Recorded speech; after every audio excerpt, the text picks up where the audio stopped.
अब 5 मिनटमा डुब्छ।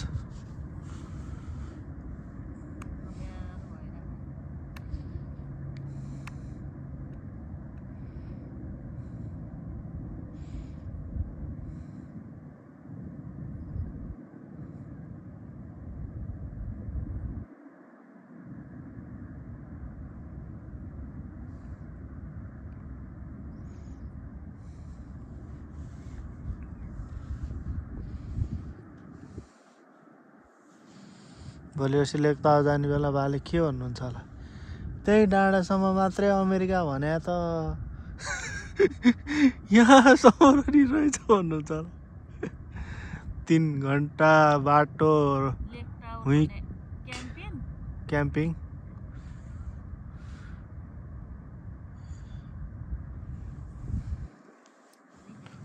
जङ्गलमा आउँछ र भालु आउँछ सुत्या बेलामा। सेक्युरिटी गार्ड हुन्छ, सेक्युरिटी गार्डले धमाउँछ। खानेकुराहरू केही बाहिर राख्न दिँदैन। खानेकुरा बाहिर नराखेपछि पिरोल्दैन। कहिलेकाहीँ त खानेकुरा पकाइरहेको बेलामा आएर भागाभाग हुन्छ मान्छे। मान्छेलाई चाहिँ अट्याक गर्दैन, मान्छेलाई अट्याक गर्यो भने चाहिँ त्यस्तो भालुलाई मारिहाल्छ।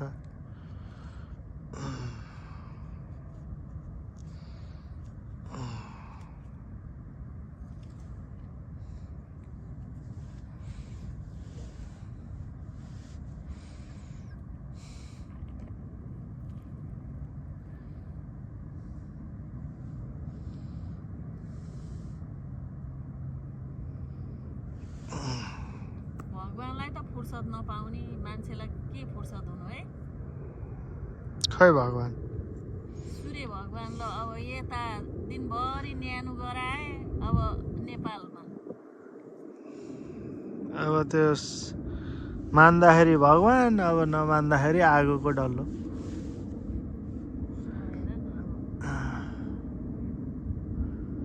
यता डुबेर उता निक्ले होइन नि त। सूर्य त कहिले डुब्दैन नि। सूर्य त बिचमा जुन ठाउँमा त्यहीँ बसिरहने हो, पृथ्वीले घुम्ने हो नि त सूर्यलाई। अनि घुम्दाखेरि अब जुन भाग चाहिँ सूर्यको अगाडि पऱ्यो त्यो दिन भयो, सूर्यबाट टाढा पछाडि परेको रात भयो। अब हामी चाहिँ सूर्यको अगाडि उता एसिया आउँदैछ नेपाल भएतिर। अब यो हाम्रो चाहिँ सूर्यको पछि पर्दै गयो। यसरी घुम्छ क्या सूर्य, पृथ्वी घुम्दाखेरि यस्तरी घुम्छ। यस्तरी घुम्दाखेरि हामी यो सूर्यको यता अगाडि भयो, यहाँ भयो भने अब दिन भयो। अनि यो घुम्दै यस्तो पछि हुन्छ, यहाँ रात भयो क्या। त्यो यसरी घुम्ने हो क्या।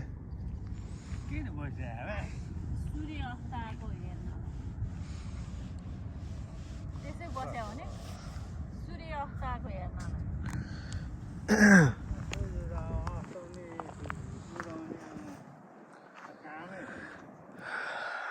अनि देख्न पाउँछ त यस्तो हाम्रो घरबाट देख्न पाउँछ त उहाँ हेर्नु न कति राम्रो देखियो ल सुनको उजको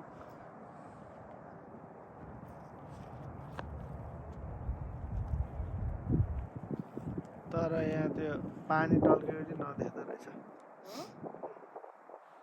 त्यो पानीमा त्यो सूर्यको किरण टल्केको ठाउँ चाहिँ सूर्यास्त हेर्ने पर्फेक्ट टाइम भन्छ पर्फेक्ट ठाउँ यो चाहिँ अलि